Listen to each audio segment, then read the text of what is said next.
ঘটনার শুরুতেই তিনজন বন্ধুকে একটি গাড়িতে দেখানো হয় যারা তাদের ছুটি কাটানোর জন্য একটি জায়গায় ঘুরতে যাচ্ছিল। পাহাড়ের একদম উপরেই তাদের একটি ছোট্ট বাড়ি ছিল যেটিতে তারা সময় কাটানোর জন্য এসেছে। বড় বড় পাহাড় দিয়ে ঘেরা পুরো এলাকাটির পরিবেশ অত্যন্ত সুন্দর। গাড়িতে বসা মহিলাদের মধ্যে একজনের নাম হচ্ছে ডাই। ডাইয়ের দুই বন্ধু এবং তাদের একটি কুকুরও তাদের সঙ্গে যাচ্ছে।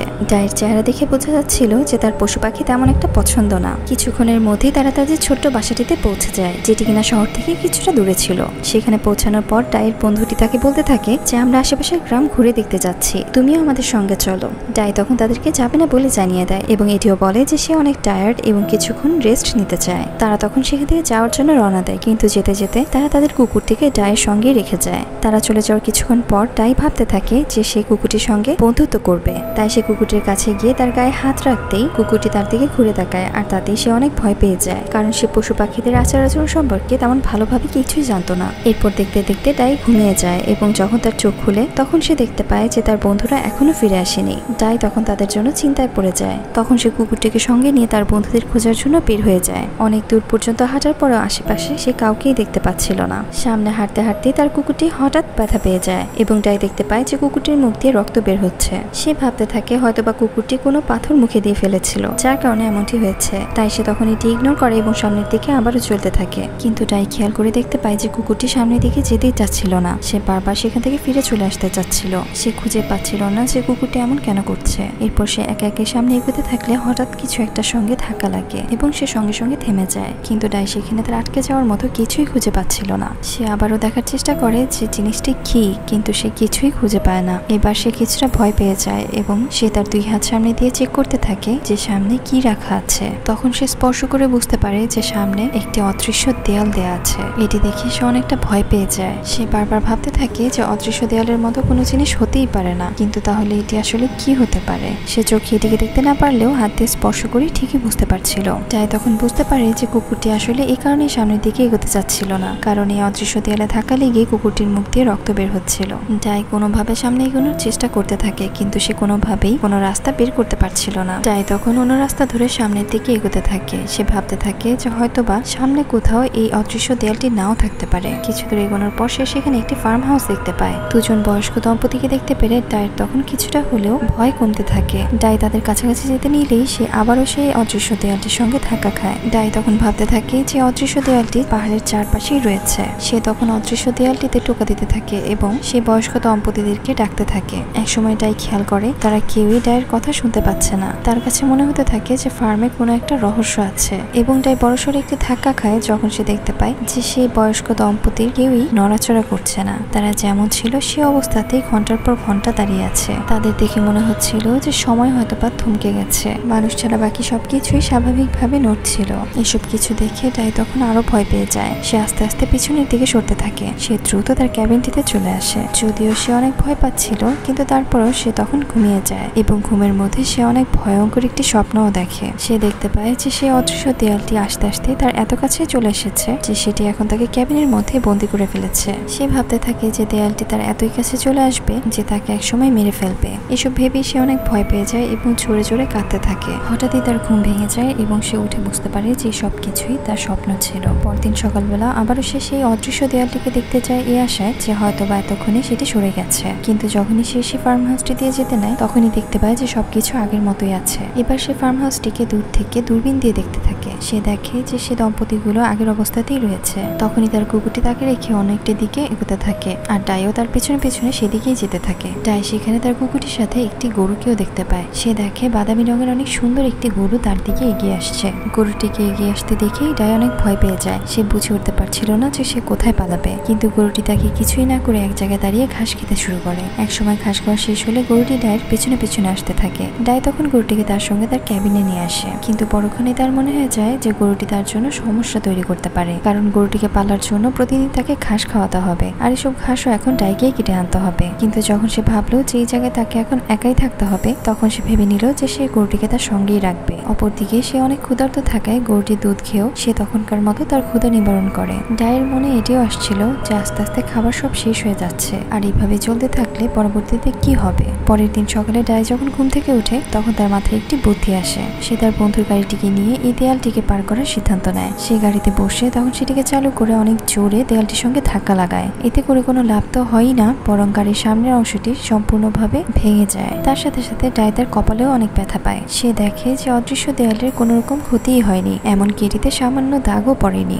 ডাই তখন দেখতে পায় যে দেয়ালের অপর পাশেও একটি গাড়ি দাঁড়া করানো আছে, কিন্তু এতে কোনো লাভ নেই, কারণ সেই গাড়ির ভিতরেও কোনো মানুষ ছিল না। এসব ঘটনা ঘটার পর ডাই অনেক উদাস হয়ে যায়। সে আবারও তার ক্যাবিনে চলে আসে এবং মনের কষ্টে কাঁদতে শুরু করে, কারণ সে ততদিনে বুঝে গিয়েছিল যে সে এখান থেকে চাইলেও কোনোভাবেই বের হতে পারবে না। সে এতটাই উদাসীন হয়ে গিয়েছিল যে তার মাথায় অনেক আজব আজব চিন্তাও আসতে থাকে। সে প্রতিদিন অনেক ঘাস কেটে এনে তার গরুটিকে খাওয়াতে থাকে, আর সেই গরুর দেওয়া দুধ খেয়ে সে প্রতিদিন নতুন করে বাঁচতে থাকে। এভাবে দেখতে দেখতে গ্রীষ্মকালটি কেটে যায়, অর্থাৎ সে প্রায় 3 মাসের মতো সময় এখানে কাটিয়ে ফেলেছে। এরপর সে ভাবতে থাকে যে এখানে কিভাবে বিভিন্ন ধরনের সবজি উৎপাদন করা যায়। তাই তখন তার কেবিনের সামনে মাটিগুলোকে খুঁড়ে সেখানে বিভিন্ন ধরনের সবজি উৎপাদন শুরু করে। বিভিন্ন পাহাড়ে খুঁজে খুঁজে সে বিভিন্ন ধরনের সবজি নিয়ে আসতে থাকে। প্রত্যেকটি দিন এভাবেই কাটতে থাকে এবং সে ক্যালেন্ডারের মধ্যে দাগ দিয়ে রাখতে শুরু করে, এবং সে একটি খাতাতেও প্রতিদিন কি কি হচ্ছে এসব কিছুই লিখে রাখে। এমনকি পশু পাখিদের সঙ্গে থাকতে থাকতে সে তাদের ব্যাপারেও ভালোভাবে জেনে গিয়েছিল। একদিন সকালে হঠাৎ করে অনেক জোরে বৃষ্টি হতে থাকে। ডাই যখন তার ক্যাবিনে বসেছিল তখন সে বাইরে থেকে কিছু একটা আওয়াজ শুনতে পায়। সে তখন ক্যাবিনের বাইরে যে চেক করে দেখতে পায় যে সেখানে একটি বিড়াল বসে আছে, এবং বিড়ালটি বৃষ্টিতে ভিজে একদম চুপসে গিয়েছিল। সে তখন বিড়ালটিকে তার ক্যাবিনের ভিতরে নিয়ে আসে এবং এটিকে পরিষ্কার করে এক জায়গায় বসিয়ে দেয়। বিড়ালটিও ওদের মতো একাই ছিল, তাই ডাই সিদ্ধান্ত নেয় যে সে এই বিড়ালটিকেও পালবে। এই সব কিছু তখন ডাইয়ের কাছে একটি পরিবারের মতো হয়ে দাঁড়ায়। সময়ের সাথে সাথে ডাই একসময় শিকার করতেও শুরু করে, কারণ সে যে সবজিগুলো লাগিয়েছিল সেটি হতে অনেক সময় লাগবে। কিন্তু এই শিকার করতে গিয়েও তার বিভিন্ন ধরনের সমস্যায় পড়তে হয়। প্রথম সে শিকারে যেয়ে অনেক ব্যথাও পেত, কিন্তু আস্তে আস্তে সে এটিতে অনেক অভ্যস্ত হয়ে যায়। সে শিকারে যাওয়ার সময় তার কুকুরটিকেও সঙ্গে নিয়ে যেত।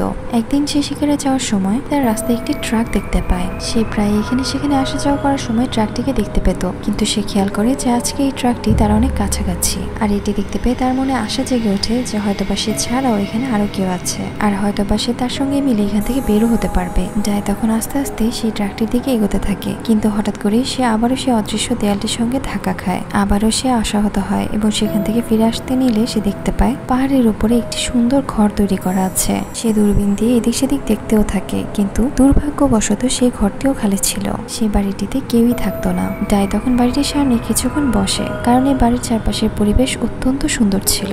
চারপাশে অনেক শান্তি আর অনেক হালকা হালকা বাতাসও বইছিল, তাই সে সেখানে শুয়ে ঘুমিয়ে যায়। ডায়ের যখন ঘুম ভাঙে তখন সে দেখতে পায় রাত হয়ে গেছে, তাই সে আবারও তার ক্যাবিনে ফিরে আসে। সে এখানে এসে দেখতে পায় যে তার বিড়ালটি একটি বাচ্চার জন্ম দিয়েছে। এত শুভ্র আর সুন্দর একটি বাচ্চাকে দেখে তার অনেক মায়া হয়। ডাই তখন বাচ্চাটিকে কোলে নিয়ে তাকে আদর করতে থাকে। সে ভাবতে থাকে যে তার পরিবারে একজন নতুন সদস্য এসেছে।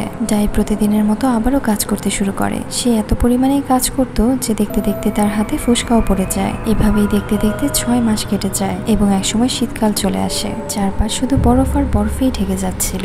ডাই তখন ঘরে বসে ভাবতে থাকে যে এত ঠান্ডার মধ্যে তার বিড়ালের বাচ্চাটির বেঁচে থাকা একদমই সম্ভব না। তার উচিত হবে যত তাড়াতাড়ি সম্ভব বাচ্চাটিকে ঘরে নিয়ে আসা। তাই সে একটি হারিকেন নিয়ে বাইরে বেরিয়ে যায়, কিন্তু কিছুক্ষণ আগানোর পরই সে দেখতে পায় যে বিড়ালের বাচ্চাটি সেখানেই মৃত অবস্থায় পড়ে আছে। বাচ্চাটিকে দেখে ডাই তখন অনেক ভেঙে পড়ে। যেহেতু সে বাচ্চাটিকে অনেক আদর করত, তাই স্বাভাবিকভাবেই তার কাছে অনেক খারাপ লাগতে শুরু করে। তখন সে বাচ্চাটিকে এক জায়গায় কবর দিয়ে আবারও তার ক্যাবিনে ফিরে আসে। আর আজকে যা কিছুই হয়েছে প্রতিদিনের মতো সেগুলিও সে তার ডায়েরিতে লিখে রাখে। প্রতিদিন এইভাবেই চলতে থাকে, কিন্তু ডাই একদিনের জন্য সে অদৃশ্য দেয়ালটিকে চেক করতে ভুলে না। পরদিন সকালে ডায়ের গরুটির একটি বাচ্চা হয়, যেটি দেখতে একদমই তার মায়ের মতোই ছিল। বিড়ালের বাচ্চাটি মারা যাওয়ার পর ডাই যে কষ্ট পেয়েছিল, এই গরু বাচ্চাটিকে দেখার পর সেই সব কষ্টই সে ভুলে যায়। আর এইভাবেই দেখতে দেখতে প্রায় 1 বছর কেটে যায়। একদিন ডাই তার সব প্রাণীদের নিয়ে হাঁটতে বের হয়। সে ভাবতে থাকে যে আজকে রাতটি সে পাহাড়ের উপরে সেই ছোট্ট বাসাটিতেই কাটাবে।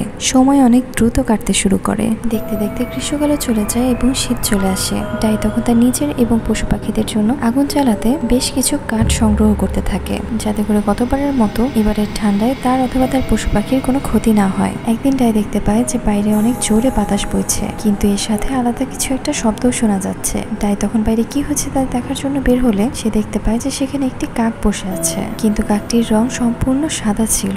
ডাই তখন মনে মনে ভাবতে থাকে যে বাকি কাকগুলো হয়তোবা তাকে তার রঙের জন্যই আলাদা করে দিয়েছে। ডাই কাকটির কষ্ট বুঝতে পারে, কারণ একা থাকার কষ্ট তার চেয়ে আর কেউই এখন বুঝতে পারবে না। সে তখন কাকটিকেও তাদের সঙ্গে নিয়ে নেয়। সে প্রতিদিন কাকটিকে খাবারও দিতে থাকে। আর এইভাবেই দেখতে দেখতে আরো 1 বছর কেটে যায়। ডাই একদিন তার সব প্রাণীদের নিয়ে আবারও সেই পাহাড়ের বাড়িটিতে যায়, কিন্তু এই বাসাটিও এখন আর তার ভালো লাগছে না। সে তার এই জীবন নিয়ে অতিষ্ঠ হয়ে পড়েছিল। এই সব কিছু সবকিছুই তার কাছে এখন অসহ্য মনে হচ্ছিল। এরপর সে তার পশু পাখিদের নিয়ে আবারও তার ক্যাবিনটিতে ফিরে আসে। এইভাবেই আস্তে আস্তে 3 বছর কেটে যায়। একদিন সকালে সে তার কুকুরটির সাথে শিকার করে তার বাসায় ফিরেই আসছিল। ঠিক তখনই সে তার গরুর বাচ্চাটির চিৎকার শুনতে পায়। সে আর তার কুকুরটি তখন দৌড়ে তার ক্যাবিনটির দিকে চলে আসে। ডাই দেখতে পায় যে একটি লোক কুড়াল দিয়ে তার গরুর বাচ্চাটিকে মারার চেষ্টা করছে। ডাই তখন কিছুই বুঝে উঠতে পারছিল না যে তার এখন কি করা উচিত। কুড়াল হাতের লোকটি আসলে এই অদৃশ্য দেয়ালের ভিতরে ঢুকে তো গিয়েছিল, কিন্তু এর থেকে বের হওয়া অসম্ভব। ডাই অনেক জোরে জোরে চিৎকার করতে থাকলেও লোকটি তার কোনো কথাই শুনছিল না। ডাইয়ের কুকুরটিও তখন লোকটির হাতে কামড় বসিয়ে দেয়, কিন্তু লোকটি সেই গরুর বাচ্চাটিকে মারার জন্য পাগল হয়ে ওঠে। ডাই তখন কিছু বুঝে উঠতে না পেরে দৌড়ে তার ক্যাবিনটির দিকে চলে যায় এবং তার সাথে থাকা বন্দুকটি নিয়ে বাইরে চলে আসে। কিন্তু তার আসতে আসতে অনেক দেরি হয়ে যায়। সেই লোকটি গরুর বাচ্চাটির সঙ্গে সঙ্গে তার কুকুরটিকেও মেরে ফেলে। আর এসব কিছু দেখে ডাই তখন পাগলের মতো করতে থাকে। সে তার বন্দুকটি দিয়ে লোকটিকে একটি গুলি করে বসে। লোকটিও সাথে সাথে সেখানেই মারা যায়।